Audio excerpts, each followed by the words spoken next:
وعلى آله وأصحابه الذين أوفوا عهده. أما بعد، فأعوذ بالله من الشيطان الرجيم. بسم الله الرحمن الرحيم. الذين آمنوا وكانوا يتقون. صدق الله العظيم وصدق رسوله النبي الأمين الكريم. آج کی اس محفل کا انعقاد علامہ عاقب چشتی اور قاری واجد صاحب قرب رفقا برادران نے کیا ہے. ہر سال کی طرح اس سال بھی اپنی بساط کے مطابق یادو شریف کی محفل رکھی ہے. رب کریم اس محفل کی برکت سے ان کے خاندان میں، گھر میں، بھائیوں میں اور گھر بار میں برکت نصیب فرمائے. یادو شریف کا مطلب حضور سید غوث اعظم علیہ رحمہ کو رسالہ ثواب کرنا ہے، آپ کی تعلیمات کا ذکر کرنا ہے، آپ کے اسوہ، آپ کی حیات طیبہ کا ذکر کرنا ہے. حضور سید غوث اعظم علیہ رحمہ کی تعلیمات آپ کی کتب میں درج ہیں. ایک کتاب کتب الغیب ہے، ایک کتاب الفتح الربانی ہے، ایک کتاب بنیۃ الطالبین ہے جو آپ کی سے منسوب ہیں، جس میں آپ کی تعلیمات جو آپ نے اپنے مریدین کے لیے، متعلقین کے لیے، آنے والے جو علماء ہیں، سالکین ہیں، ان کی تربیت کے لیے ارشاد فرمایا ہے. آپ کا قصیدہ بہت سے بھی بڑا مشہور ہے. اس کے اندر آپ ارشاد فرماتے ہیں سکان لوگوں کا ساتھ مثالی فقوت الخمرۃ ہوئی تعالی، کہ مجھے پلایا خوب نے، محبت نے، وصل کے پیالے، وصل کے رب کریم نے ولایت کے اس مقام پر مجھے پہنچا دیا. پہنچے بھی کس طرح؟ آپ فرماتے ہیں کہ درست العلم آتا صرف کتباً، علم پڑھا رب کریم نے مقام قطبیت عطا فرمایا. تو مقام قطبیت پر جب آپ پر فتوحات کے دروازے کھلے، خشوع کے دروازے کھلے، علم کے دروازے کھلے، رب کے قرب کے دروازے کھلے، تو اس کو فتوحات اور خشوع کو آپ نے جس عربی محاورے میں ڈالا، جس شاعری اور نظمی انداز میں بیان فرمایا، آپ فرماتے ہیں کہ سکان الحب، مقام محبت میں، مقام محبوبیت میں جب میں پہنچا، اس مقام محبوبیت میں جو مجھے عطا ہوا، اس کی مثال اس پیالے کی طرح ہے جس کے اندر شربت بھرا ہوا ہو. آپ فرماتے ہیں کہ مقام حب نے، محبت نے، رب کی محبت نے، اس کے رسول کی محبت نے مجھے وصل کے پیالے پلائے. کیا پلائے؟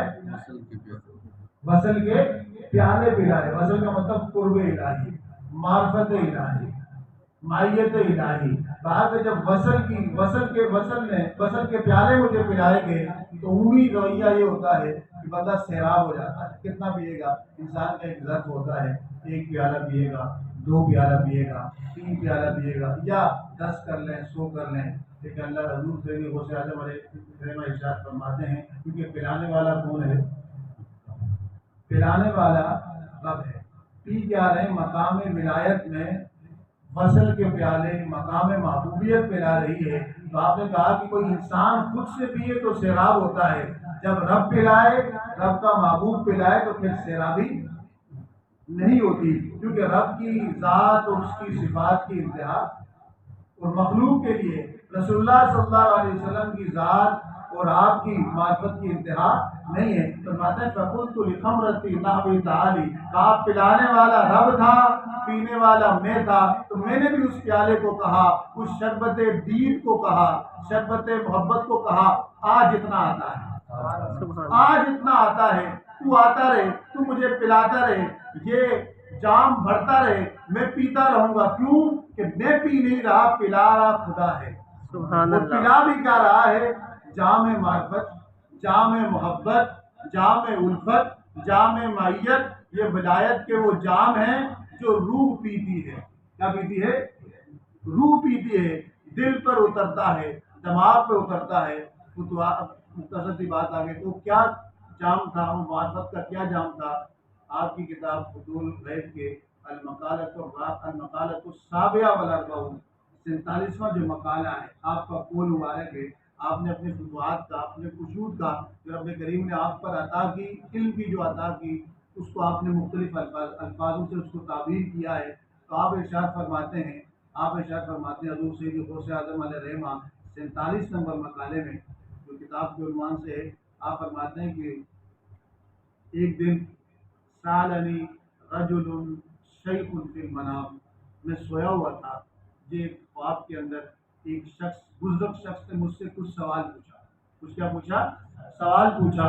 وہ سوال یہ تھا کہ اس نے مجھے کہا کہ شیخ مجھے بتائیں کہ ای شیء یقرب الی اللہ، کون سا ایسا کام ہے، کون سے ایسے اعمال ہیں، کون سی ایسی اشیاء ہیں اور چیزیں ہیں جن کو میں کروں تو اللہ تعالیٰ مجھے مقام قرب عطا کر دے۔ کیا عطا کر دے؟ مقام قرب عطا کر دے۔ یہ قرب فکری بھی ہوتا ہے، یہ قرب روحانی بھی ہوتا ہے، یہ قرب جسمانی بھی ہوتا ہے۔ جسم سے مراد یہ کہ جسم اللہ کے حکم کے قریب ہو جاتی ہے، روح رب کے نور کے قریب ہو جاتی ہے، دماغ اور فکر رب کی معرفت کے قریب ہو جاتی ہے۔ ہر ایک کی قرب کی الگ جہت ہے۔ ہر ایک انسان کا روح بھی قریب ہوتی ہے رب کے، جسم بھی قریب ہوتا ہے اور فکر یعنی دماغ بھی قریب ہوتا ہے، لیکن ہر قرب کی الگ ڈائمنشن ہوگی، الگ اعتبارات ہوں گے، الگ جہات ہوں گی۔ فرماتے ہیں کہ پوچھا، مجھ سے پوچھا، ایک بزرگ شخص نے پوچھا، خواب میں پوچھا۔ کیا پوچھا؟ خواب کیا ہے؟ مبشرات میں سے فرمایا کہ لم یبق من النبوۃ الا المبشرات، نبوت ختم ہو گئی، بشارتیں موجود ہیں۔ بشارتیں کیا ہیں؟ الرؤیا الصالحہ یراہ الرجل الصالح او ترى له، مبشرات یہ ہیں وہ نیک خواب جو شخص نیک بندہ اپنے بارے میں خود دیکھے یا اس کے بارے میں کسی کو دکھایا جائے۔ حضور سید غوث اعظم علیہ رحمہ اسی مبشرات کی بات کرتے ہیں۔ کہا کہ اس شخص نے مجھ سے پوچھا، شیخ فرمائیں کون سی چیز مجھے اللہ کے قریب کر دے گی، کون سی بات مجھے اللہ کے قریب کر دے گی؟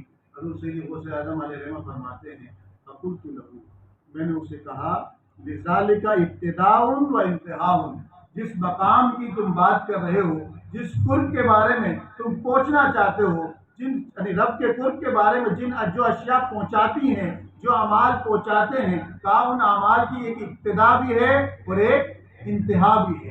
ابتدا بھی ہے اور ایک انتہا بھی ہے۔ کہا ابتدا کیا ہے؟ آپ نے فرمایا ابتداؤہ الورع، اس کی ابتدا ورع ہے، تقوی ہے، خوف خدا ہے، خشیت الہی ہے، تعلق مع اللہ ہے، رب کو جاننا ہے، رب کی ماننا ہے، رب پر اپنا تن من دن اخلاص کے ساتھ فدا کرنا ہے۔ کہا یہ تو ہوئی ابتدا الورع والتقوی، ابتدا ورع ہے۔ کہا وہ انتہا ہو، کہا اس کی انتہا تین چیزیں، اس کی انتہا کتنی چیزیں؟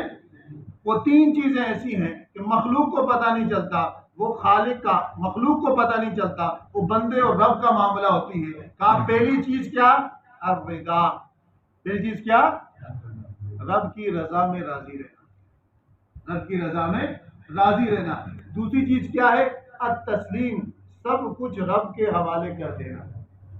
انسان اپنی فکر کو، اپنی عقیدہ، اپنے عمل کو، اپنے جو کچھ بھی اس کے پاس ہے، جو کچھ بھی قوت ارادہ اس کے پاس ہے، کہا رضا، انتہا اس کی کیا ہے کہ جب تو مقام رضا پا جائے، انتہا اس کی کیا ہے؟ وہ تسلیم، جب سب کچھ تو رب کے حضور شمول کر دے۔ قل ان صلاتی و نسکی و محیایا و مماتی للہ رب العالمین، جینا مرنا، نماز، قربانی رب ساری تیری ہی، اس مقام پہ پہنچ جائے۔ تو کہا کہ تیسرا منزل کیا ہے اس کی انتہا کی؟ التوکل، اعتماد، رب پہ اعتماد پیدا ہو، رضا، تسلیم اور توکل۔ آپ فرماتے ہیں قرب الہی پانا چاہتا ہے، پہلی منزل الذین آمنوا وکانوا یتقون ہے، تقوی اختیار کر، ورع اختیار کر، احتیاط والی زندگی گزار، شریعت کو جان، اس پر عمل کرنے کی کوشش کر، نفس کشی کر، غفلت کو چھوڑ، ذاکر بن جا، گناہ کو چھوڑ،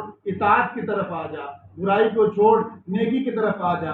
کہا یہ پہلا قدم ہے، یہ ابتدا ہے، یہ کرتا جا کرتا جا۔ اس کی انتہا کیا ہے؟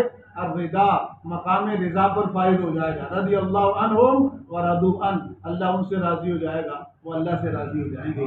مقام تسلیم پا جائے گا۔ قل ان صلاتی و نسکی و محیایا و مماتی للہ رب العالمین، اس مقام پہ پہنچ جائے گا۔ تیسرا مقام، مقام توکل اسے عطا ہوگا۔ ان اللہ یحب المتوکلین، وہ اللہ کے محبوب ہوتے ہیں، توکل کرنے والے اللہ تعالیٰ کے محبوب ہوتے ہیں۔ آپ فرماتے ہیں کہ مجھ سے یہ سوال ہوا، تو اس سوال کا جواب کیا دیا کہ رب کا قرب پانا چاہتا ہے، پہلی منزل تقویٰ ہے، اور ایک آخری منزل توکل، تسلیم و رضا کا پیکر بننا ہے۔ حضور سیدی غوث اعظم علیہ رحمہ کی یہ تعلیمات ہیں، ہمیں چاہیے کہ ہم ان کے اگر عقیدت مند ہیں، ایک مخلص ان کے مرید ہیں، ان سے محبت کرنے والے ہیں، تو ان کی تعلیمات پر، ان کی اسوہ پر ہم عمل کریں، عمل کرنے کی کوشش کریں۔ رب کریم سے دعا ہے کہ جو کچھ سنا اس پر عمل کرنے، لوگوں تک پہنچانے کی توفیق نصیب فرمائے۔ وما علیہ الا البلاغ۔